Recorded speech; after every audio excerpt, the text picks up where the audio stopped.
All right, so hello. Today I'm here with my friend and fellow teacher Pilar, who prefers Pilarcita because it's her favorite nickname. Okay. I was one of her teaching assistants at the National University of Colombia in Bogota 2 years ago.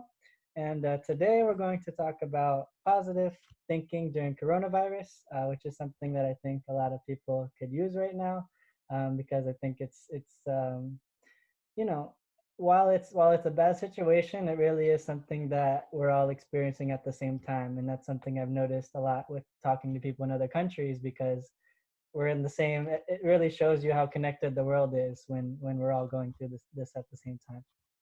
So, Yeah. hi Pilar. Hi. So to start off, can you tell us a little bit about yourself? Where are you from? How old are you? Where do you live now? And what do you think we should know about you? How old am I? Okay, Well, good. That's okay. It's okay. I'm you, just you kidding. can you can choose if you want to answer that. No, just okay. So, well, first of all, hi again. I'm very honored, or I was very honored to receive your invitation because I think it's pretty cool to see how we start with new things. During this time, we start thinking more about what we want to do, Mm-hmm. probably projects that we didn't start before, and now we feel that it's a good time to do it. Mm-hmm. And well, about myself, I am from Garzon. Garzon is a small town in Huila. Huila, it's a department from Colombia, Mm-hmm. and it is located in the southwest of the country. So that's in that region you can find one of the best coffee in the world. Mm-hmm. That's amazing. We have different kinds of weather, and there are amazing people there. So I grew up in a small town, but since I was a child, I just wanted to travel. I don't know where that come from, but I wanted to go to big cities, and probably that's why the first time I was in an English class, I fell in love with the language because I thought it was something different. I learned everything, even though the class was in Spanish. Mm-hmm. And yeah, I became an English teacher later on. After that, I just did a master's degree in translation, and I work as an interpreter whenever I can do it. That's cool. I think it's interesting that because I know a lot of people when they have to take another language, they say, "Oh my God, I have to do this English all day," and just teaching in general, it's hard to get students motivated. But it sounds like you were motivated already from the beginning, Yeah, so it makes sense that you became a teacher afterwards. So. it was easy for me to understand it. I don't know why. I think I loved Spanish as well. Mm-hmm. I really loved reading like stories and talking a lot when I was a child. I Mm-hmm. was like talkative, mother said that. And yeah, so it made sense to learn a new language. It was another way to express myself. Mm-hmm. It was never hard for me, but it's because probably I have been in love with my own language, and I like using words. That's why, Mm-hmm. probably. That's cool. All right, so going into the topic, Corona has obviously affected the whole world. In some places worse than others. In Florida right now, it's like I don't know if it's the worst place, but I don't know. It's just been going and going forever, and 10,000 today, 10,000 tomorrow. So, Oh yes. um, and I know personally, I've been affected by Corona with my jobs. Like I told you before, I'm working from home, and I was supposed to have an interview before in April, and still waiting. So it's something that's affected all of us. So I'm curious how it's affected you, and your life in Bogota and maybe Colombia as a whole. And yeah, start with that. Okay. Well, well, Corona probably in a more subtle way has affected the like Latin America and America as a whole. Hmm. Like when it started in China, we just thought that it was going to be like back there. Like it's Hmm. very far away from here. Hmm. But then when it arrived, when people started getting infected here. So it's like now it's here. So at Mm-hmm. the beginning it's just fear, some fear, you know. Mm-hmm. But well, Colombia also has like about 17,000 deaths today. And I think that we all know, well, now we a lot of people know at least one person that has been infected by coronavirus, Mm-hmm. and one person that probably has died because of that. Recently, like late this week, the father of one of my cousins, little cousins, died, and that was shocking in our family, you know. And well, yeah, we all have been affected. I think that fortunately I have been able to keep working, and I Mm-hmm. have kept my debts in control.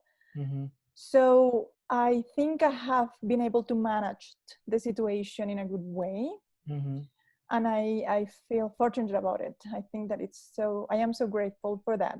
But regarding Bogota, well, we have been in quarantine the longest, and we also have the largest number of cases. So Mm-hmm. it's a lot of there is a lot of tension in the city. So every time you go out, it's you need to be very careful. Everybody it's taking care of him or herself, Mm-hmm. and well, we I think that we are all doing that.